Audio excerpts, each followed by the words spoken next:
What happened to Aesha Amerie Muhammad? Well, today we're exploring the puzzling disappearance of the Philly woman who vanished on November 30th, 2000, along with her 2-year-old son, Amaru.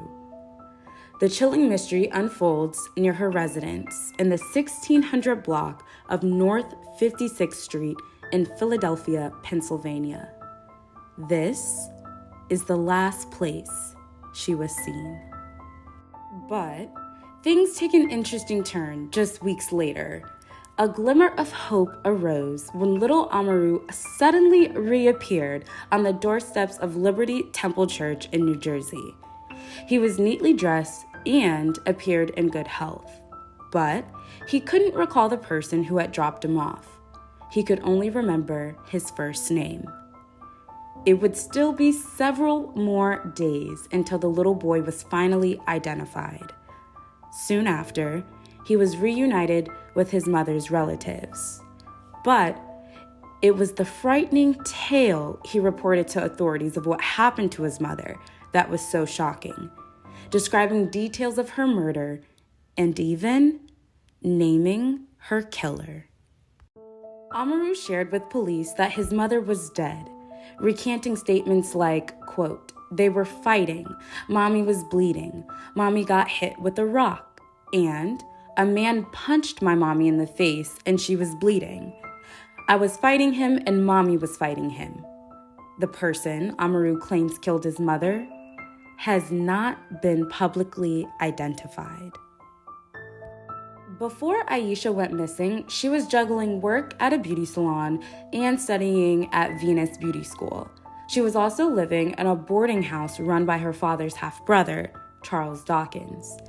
The two reportedly had a troubled relationship, and after Aesha vanished, her room in his house was found completely cleared out. The only things remaining were a dresser and a bed with a bottom sheet. Dawkins told her family that she had left his home willingly.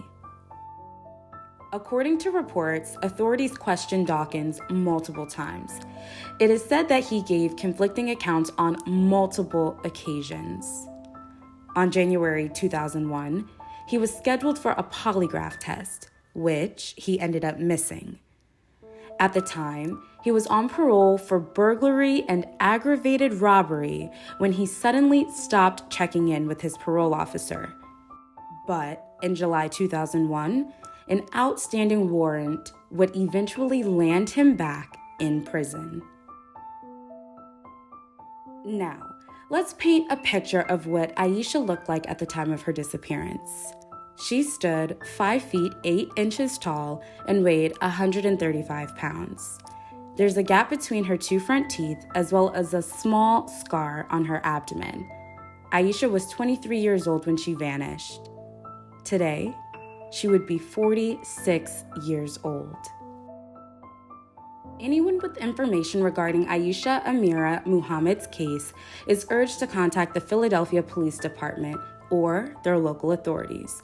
And if you're intrigued by stories like Aesha's, then tune into Hunting for Answers, a true crime podcast. Find us on Apple, Spotify, YouTube, or wherever you like to podcast.